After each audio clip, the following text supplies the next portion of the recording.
paano dapat mag-move forward dito po sa kaso ni Senator Bato? Sa pananaw niyo po bilang dating bahagi ng Philippine National Police, paano to ihahandle ngayon na nakalabas na ng Senate facility si Senator Bato? Hindi natin alam kung nasaan siya. Paano pong mangyayari? Well, that's another hypothetical question.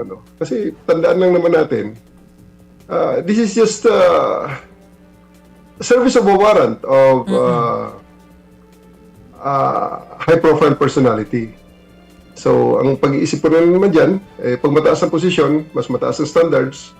So, public office does not create legal immunity from accountability. So, unless specifically protected by law. So, kung legal ang warrant na yan, it has to be properly implemented. So, sa ngayon, kailangan na siguro dyan, ayusin na unang-una, if ever na talagang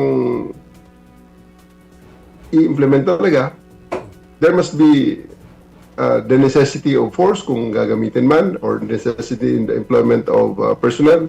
Then proportionate lang din. Proportionate lang employment ng force, personnel, and everything. Tapos siguraduhin lang na lawful ang paggamit ng mga to.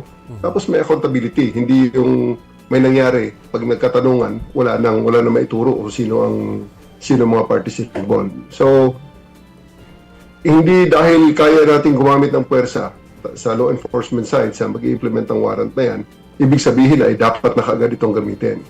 We use only force what is required to secure compliance and protect life. And anything beyond that, sa tingin ko, it will become abuse. So kung sa tingin po ninyo ay pagdating sa PNP o kung sino yung dapat mag-aaresto po, NBI man yan, since implementation po ang trabaho, kahit lulusubin na ang Senado, then you don't see anything wrong with it po? Well, yung use of force kasi, that is strictly covered by specific regulations sa lahat ng agencies yan. Nandyan yan sa ating, sa PNP may operational procedures yan. And I'm very sure may rules of engagement, both the military, the NBI, and other law enforcement agencies. Basta nandun na confine ang action mo, I think that will be justified.